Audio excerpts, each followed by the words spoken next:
그래서 오늘은 섬김 공동체가 아니라 사귐 공동체입니다. 6번째 시간이죠. 사귐이 왜 에센스인가? 사귐이 왜 교회 공동체의 본질이고 또 공동체의 핵심인가? 이런 어떤 질문을 던지면서 그 답을 우리가 한번 찾아갔으면 좋겠습니다. 성경에서 사귐이란 말이 몇 번이나 나오는가 찾아봤어요. 그런데 딱 4번 나오는데요. 오늘 본문에서 딱 4번 나와요.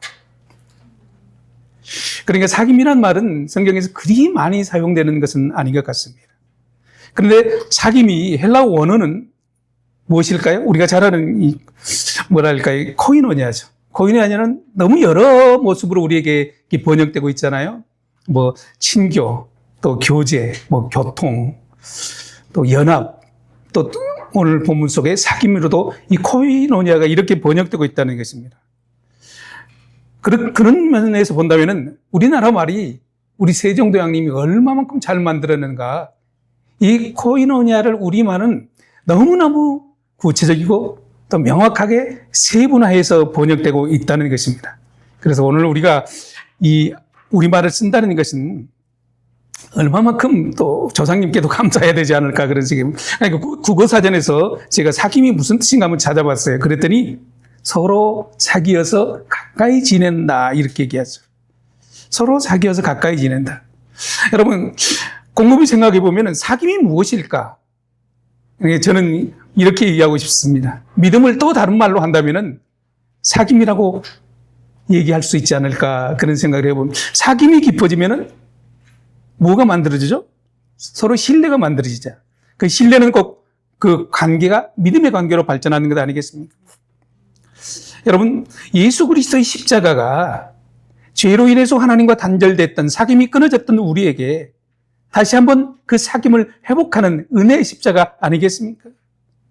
그러니까 하나님과 사귐이 있는 사람들이 모이는 것이 교회 공동체고 하나님과 단절됐던 죄로 인해서 단절되는 끊어졌던 그 사귐이 끊어졌던 사람들이 예수 그리스도의 십자가로 인해서 다시 한번 사귐이 회복된 사람들이 모이는 것이 바로 교회 공동체라는 것입니다. 바울은 하나님께서 그 아들과 우리와 사귐이 있게 하려고 교제가 있게 하기 위해서 우리를 부르셨다고 고린도전서 1장 9절에서는 그렇게 말씀하십니다. 너희를 불러 그의 아들 예수 그리스도의 우리 주와 더불어 교제하게 하시는 하나님은 미쁘시다. 우리가 잘 아는 것처럼 사도행전 누가가 기록한 사도행전 2장에 보면은 사귐이 무엇인가 아주 구체적으로 잘 나타나 있어요. 서로 밥을 같이 먹고 교제하고 기도하고 물건을 서로 통용하고 또 심지어는 자기의 재산까지라도 팔아 가난한 자들에게 필요한 자들에게 나눠주고 특별히 마음을 같이 하여서 성전에 모이는 사람들이 이 사귐이 있는 사람들이다. 그 사람들에게는 기쁨이 있게 된다. 이렇게 이야기하고 있습니다.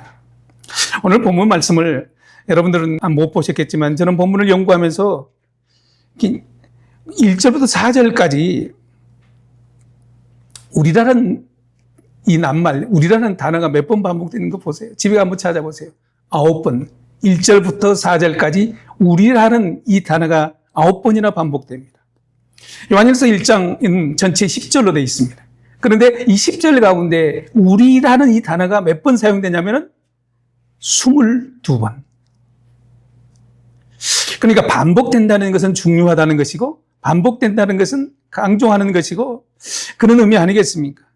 그러니까 요한 사도가 얘기하고 싶은 이 우리는 어떤 의미일까?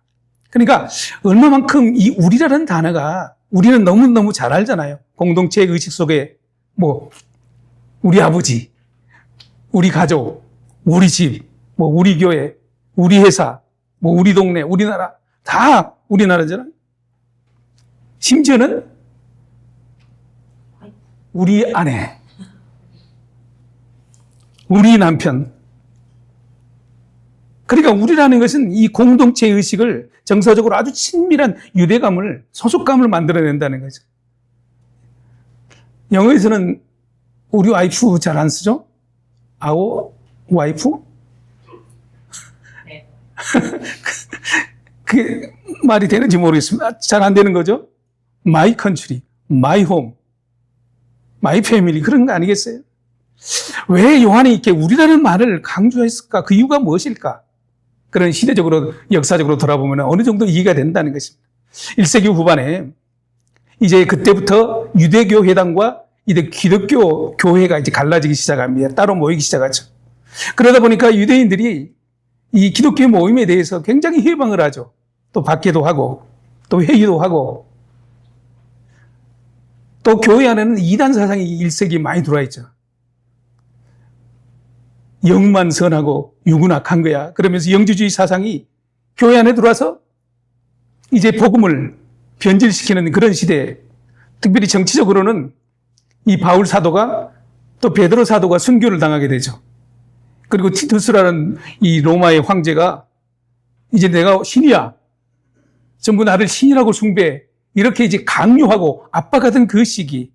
그러니 기독교인들은 굉장히 어떤 위축될 수밖에 없죠. 어려움을 당할 수밖에 없죠. 고난을 당할 수밖에 없죠. 심지어는 죽임까지 당할 수밖에 없죠. 그러니 이 작은 기독교 공동체, 예수 공동체에서 이 우리라는 이 단어가 얼마만큼 위로가 되는지, 격려가 되는지, 힘이 되는지 모릅니다. 오늘 보면 이렇게 시작하죠. 1절에 태초부터 있는 생명의 말씀에 관해는 우리가 들은 바요, 눈으로 본 바요, 자세히 보고 우리의 손으로 만진 바라. 태초부터 있는 생명의 말씀을 보고 만지고 들었다는 거죠. 그런데 2절에는 이 태초부터 있는 생명의 말씀을 뭐라고 하냐면은 아버지와 함께 계시다가 나타나신 분. 누구요? 예수 그리스도. 그러니까 이 생명의 말씀이 예수 그리스도라고 명확하게 2절에서는 말씀해 주고 있는 걸 알겠습니다. 그분이 우리가 보았고, 그분의 말씀을 직접 들었고, 심지어는 그분을 만지기도 했다는 손으로. 그러면서 뭘 하기를 그분 안에 생명이 있고, 그분 안에 영생이 있는 것을 우리가 보았다, 들었다, 만졌다는. 그분은 아버지와 함께 계셨다가 우리에게로 오신 바 되었고, 그분은 죽으심으로 인하여 우리에게 생명을 주신 분이다. 이것을 얘기하는 거죠. 요한복음 1장 1절에 보면 이렇게 얘기하죠. 태초에 말씀이 계시니라. 그렇죠? 이 말씀이 하나님과 함께 계셨다는 거예요. 태초에 그가 계셨고 만물이 그로 말미암아 창조되었고 생명이 그 안에 있었고 1장 14절에 이렇게 되어 있습니다. 요한복음 말씀이 육신이 되어 우리 가운데 거하심. 말씀이 육신이 되어 우리 가운데 거하심에 그분이 아버지의 아들 독생성자 예수 그리스도라. 그 생명을 가지신 분, 생명이신 그분이 우리에게도 생명을 주셨다는 거예요. 그래서 3절에 보면, 오늘 보면 3절에 보면 이렇게 얘기하죠. 우리 함께 합니다. 시작. 우리가 보고 들은 바를 여러분에게도 선포합니다. 그것은 여러분으로 하여금 우리와 사귐을 가지게 하려는 것입니다. 우리의 사귐은 아버지와 또 아버지 아들 예수 그리스도의 사귐입니다. 우리의 사귐은 아버지와 아들 예수 그리스도의 사귐입니다. 표준 세번역에 와닿습니다. 그러니까 요한이 하나님 말씀을 기록하면서 뭐라고 하냐면은 아버지께서 아들에게 생명을 주셨고 그 생명을 아들은 우리에게 주셨는데 왜 주셨냐? 우리로 사귐을 갖기 위해서. 사귀라. 너희들끼리 잘 사귀라. 사귐이 있게 하려고 우리에게 영원한 생명을 주셨다는 거예요. 그러니 결국은 우리는 어떤 공동체예요? 결국은 그 생명 공동체는 사귐 공동체라는 거죠. 그래서 우리가 실제로는 사람과 사람의 사귐인 것 같지만은 결론적으로는 아버지와 아들과 사귐이 선행되어야지만이 그 사귐이 선행되어야지만이 사람과의 사귐이 온전하게 바로 될 수 있다는 그런 말씀을 하고 있는 것입니다.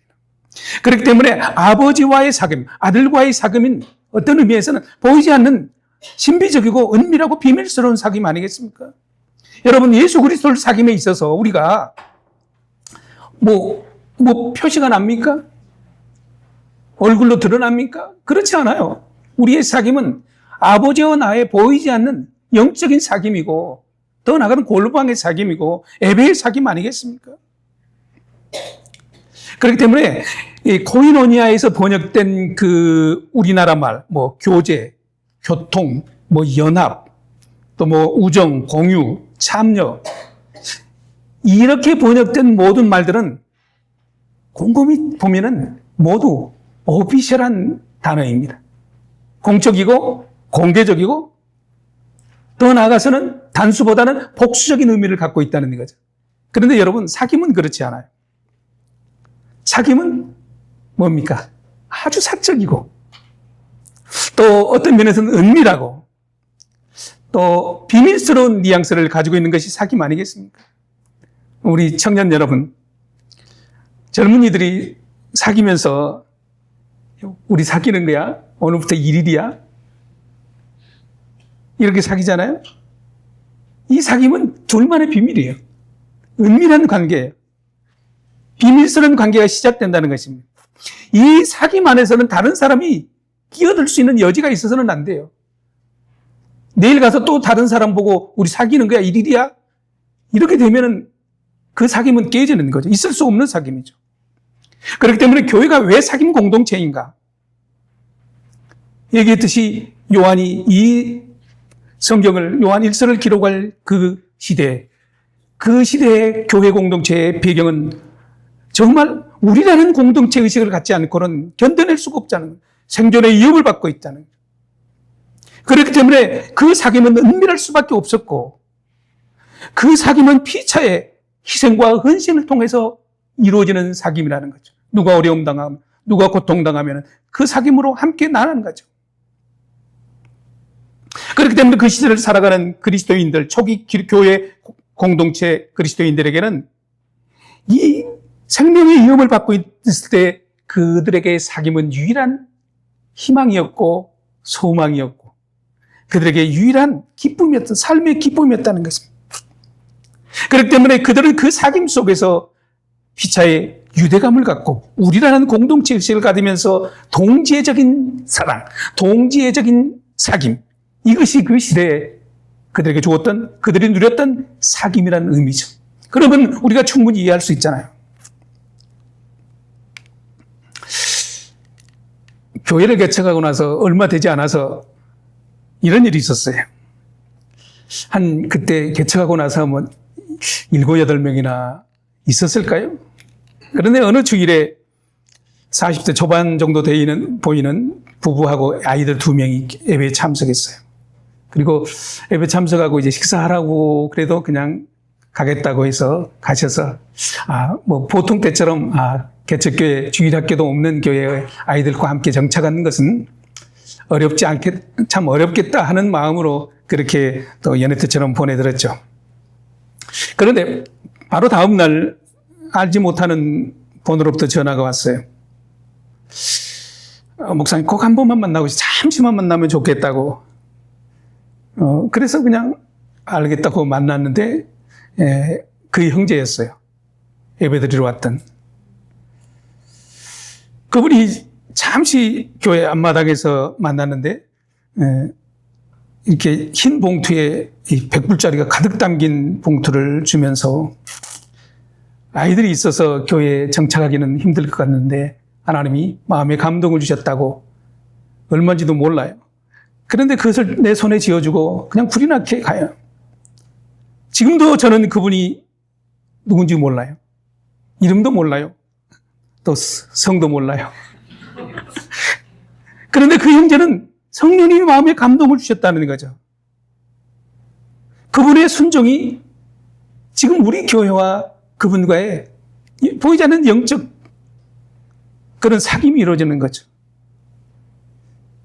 저는 이제 개척하기 5년 됐습니다만 이런 일이 3번 있었어요.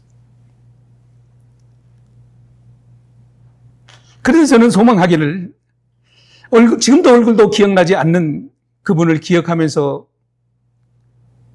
그분을 위해서 축복하는 기도를 하는 거죠. 바라기는 언제쯤 한번 오셔서 그때 일을 나눌 수 있다면 하는 내 생각이죠. 그분은 그걸 원하겠습니까? 여러분, 사귐은 이렇게 이루어지는 거죠. 사귐이 사람과의, 그 사람과 나의 사귐이 이루어진 것 같지만 아니에요. 그 사람은 이미 성령님과 사귐이 깊어졌다는 거예요. 그래서 성령이 감동하는 것을 순종하는 거예요. 그러니까 나와 사귐 이전에 그는 이미 하나님과 사귐이 있었기 때문에 그 사귐으로 인하여서 우리의 사귐이 계속되었다는 것입니다. 여러분, 우리의 사귐은 그렇기 때문에 사람과의 사귐은 2차적인 거예요. 1차적인 사귐은 어디서 이루어지냐? 골방에서 이루어지는 거죠. 아버지와 아들과의 사귐 속에서 사람과의 사귐은 흘러간다는 것입니다. 여러분, 공동체, 골방에 들어가서 공동체를 한번 생각해 보십시오. 사람들이 다 스쳐가잖아요. 그리고 환경과 형편이 스쳐가잖아요. 여러분, 우리가 기도해야 될 것들이 얼마나 많습니까? 그러니까 기도라는 것은 영적으로 사귐을 하나님과 먼저 가져야 될 사람들이 얼마나 많습니까? 우리 노영 집사님, 그리고 세 자녀. 환경 때문에 예외하지 못하는 것. 그거 생각하면 마음이 아프지 않아요, 여러분? 애들은 교회 나오고 싶은데 엄마 아빠가 일하기 때문에 못 나오는 그 가정. 하나님과 우리가 사귐을 갖다. 그 사귐을 갖고 있는데 그분들이 어느 날 교회에 나온다면은 사귐을 가졌던 사람들은 그것이 얼마나 기쁜지 본인은 경험하게 되는 거예요. 왜냐하면 기도의 응답이 이루어졌기 때문에. 우리 사랑하는 청년들, 학업이 있는 청년들을 위해서 기도하는 것도 마찬가지 아니겠습니까? 또 결혼 정년기가 이미 지나서 하나님 앞에 기도하고 있는 이들. 여러분, 그가 결혼한다면은 마치 내가 색시를 또 얻은 것 같은 그런 기쁨이 생기지 않겠어요? 아파하는 이들, 육신의 질병을 갖고 있는 이들, 우리가 하나님과 먼저 영적인 사귐을 갖게 된다면 그가 회복됐을 때 우리에게는 얼마나 큰 기쁨이 일어나겠느냐죠. 여러분, 우리에게는 지금 2명의 태중이 있는 아이가 있죠.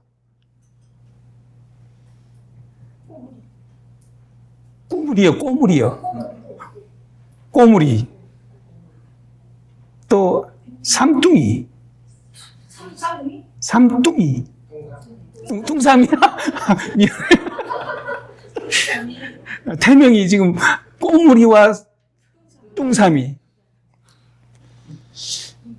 여러분, 이래서 기도해야 되지 않겠어요? 기도를 많이 하면 많이 할수록 그 아이들이 태어나면은 그 아이는 마치 내 손주같이, 내 아이같이 더 사랑스러워지는 것 아니겠습니까?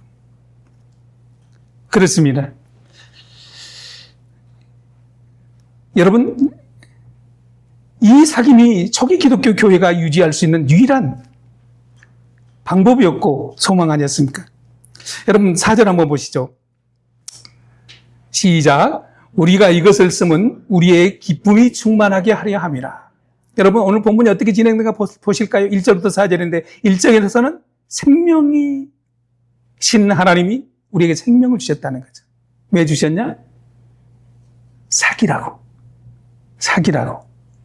그런데 사귐이 있는 사람들에게 주시는 하나님의 선물이 뭐예요?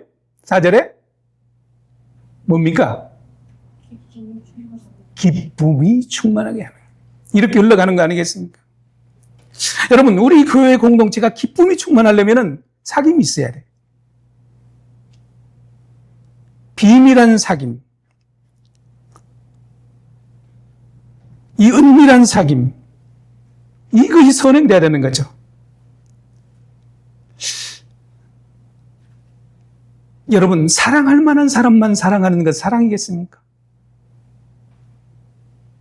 나에게 잘해주는 사람을 섬기는 것, 그 어려운 일이겠습니까? 나하고 친한 사람을 위해서 우리가 헌신하고 사랑하고 섬기는 건 아주 쉬운 일입니다. 그러나 잘 모르는 상태에서도 또 친하지 않는 상태에서 나에게 힘든 사람에게도 우리가 섬기고 영적으로 사귀게 되면 실제로 현상에서는, 삶의 현상에서는 그 사귐이 더 친밀해지는 거죠. 여러분, 우리 아름이 예쁘세요? 대답을 안 한 사람은 사귐이 없는 사람. 여러분, 흔히 아이들 보면서 예쁘다고 안 하고 귀엽다고 하는 것은 왜 그런 줄 알아요? 안 예쁘니까. 그런데 묻지도 따지도 않고 이쁜 방법이 하나 있어요. 뭘까요? 어느 날 아내가 아침에 기도하면서 울고 나오더라고요. 그래서 왜 울었냐고 그랬더니, 여보, 세범 집사님이 임신했대. 왜 울었을까요? 기도의 응답이기 때문에. 기도를 하는 사람은 그 응답을 주시는 거 하는 거죠. 여러분, 그런 사람이 아름이가 예쁠까요? 안 예쁠까요? 묻지도 않고 따지지도 않고 그냥 예쁜 거예요. 그래서 여러분, 사귐은 영적인 은밀한 어떤 사귐은요, 바로 이런 결과, 기쁨을 만들어낸다는 거죠. 여러분, 상대방이 몰라도 괜찮아요. 알아주지 않아도 괜찮아요. 나 혼자 누리고 나 혼자 기뻐하는 것 아니겠습니까? 하나님 앞에서 골방에서 누리는, 나만이 누리는 느낌. 여러분, 기억하시겠지만 마크 형제 기억하시죠? 처음에 와서 얼굴 스카매가지고 와서 교제를 나누다 보니까 일주일에 3번씩 투석을 받는 날, 아내와 저는 정말 가슴이 쭉 내려앉았어요.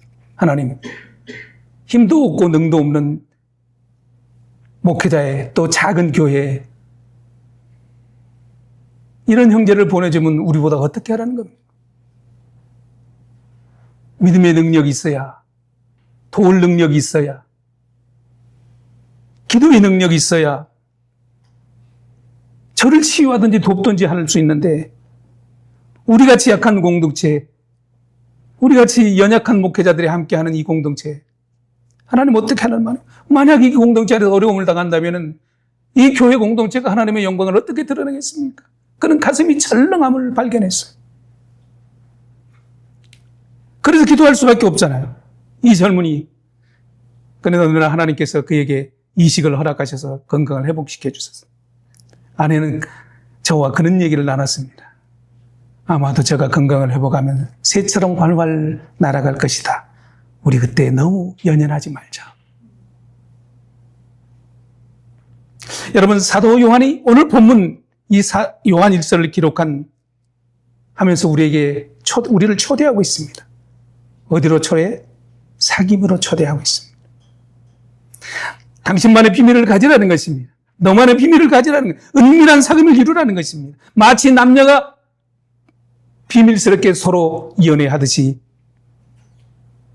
공동체 안에서 이 사귐의 은밀한 비밀을 간직하라는 것입니다.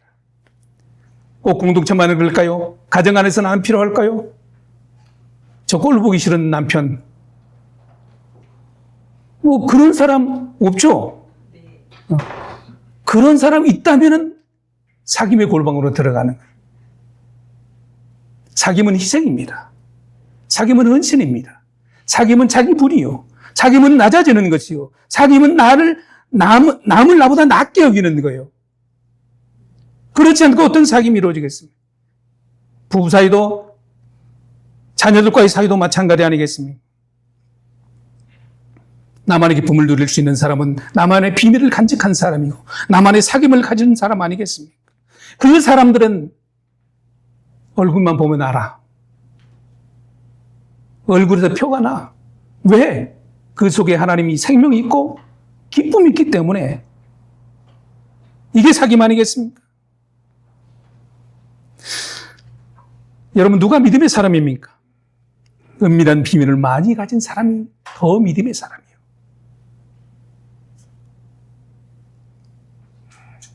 이 교회 공동체가 이런 은밀한 사귐이 많으면 많을수록 우리 교회 공동체는 건강해진다는 거예요. 누가 알아주지 않아도, 누구에게 말하지 않아도, 누가 인정해 주지 않아도 이 생명의 사귐, 은밀한 사귐, 비밀의 사귐 있는 공동체, 이 공동체가 사귐 공동체 아니겠습니까? 이 공동체에게 하나님은 기쁨을 주시는 거죠. 이 사귐 공동체를 통해서 하나님은 회복을 허락하여 주시고 우리로 하여금 그 통로로 만들어주는 것 아니겠습니까? 우리 공동체 안에도 여전히 우리가 사귐을 가져야 될, 은밀한 사귐을 가져야 될 사람들이 참 많습니다. 직장은, 또 가정, 특별히 다시 얘기하면 태중에 있는 우리 두 뚱삼이 꼬물이, 직장을 구하는 청년들, 건설 현장을 책임맡고 있는 우리 집사님. 여러분, 우리가 이 사귐을 통해서, 골방의 사귐을 통해서 저들을 위해서 기도할 때 저들에게 회복이 일어난다면 얼마나 기쁘겠습니까? 부부간에도 또 형제들 간에도 누가 먼저 할 것도 없습니다. 여러분, 더 사랑하기 때문에 아픈 것 아니겠습니까? 더 많이 사랑하는 사람이 더 많이 아프지 않겠습니까? 영적으로 생명을 받은 우리가 내가 아파야지, 내가 더 힘들어야지, 내가 더 이해해야지, 내가 더 안아야지, 내가 더 포기해야지. 그럴 때 회복이 일어나는 겁니다. 그렇지 않고 내 것만 챙기려면은, 이 은밀한 사귐이 없이 내 것만 챙기려고 하면은 거기에서 회복이 일어나겠습니까? 하나님을 더 많이 사랑하는 사람이 더 많은 비밀을 가지고 있는 사람이요, 하나님과 나의 그 은밀한 비밀을 가지고 있는 사람이 믿음의 사람 아니겠냐, 이 말입니다. 왜 교회 공동체가 사귐 공동체인가? 오늘 본 말씀을 통해서 하나님은 우리에게 생명을 주셨습니다. 아주 친밀한 사귐의 공동체를 이루기 위해서 생명을 주셨습니다. 사랑하는 교회 여러분, 이제 한 주간 또 우리의 삶이 주어질 것입니다. 한 주간만이라도 우리 한번 결단해 보십시다. 나도 비밀을 가져야지. 나도 은밀한 비밀을 가져야지. 그렇게 되면은 아무도 몰라줘도 내 안에 기쁨이 넘쳐나고 내 얼굴이 환하게 될 것입니다. 그리고 그 하루가 행복할 것입니다. 내가 희생함으로 남이 행복하다면, 그렇게 되면은 내 속에 기쁨만 있는 게 아니라 아버지가 기뻐하는 거죠. 아버지가 기뻐하다 보면은 우리 속에 우리는 그런 찬양 하잖아요. 나 주님의 기쁨 되기 원합니다. 우리 오늘 기도하지 말고 하나님 앞에 찬양으로 한번 기도해 보죠.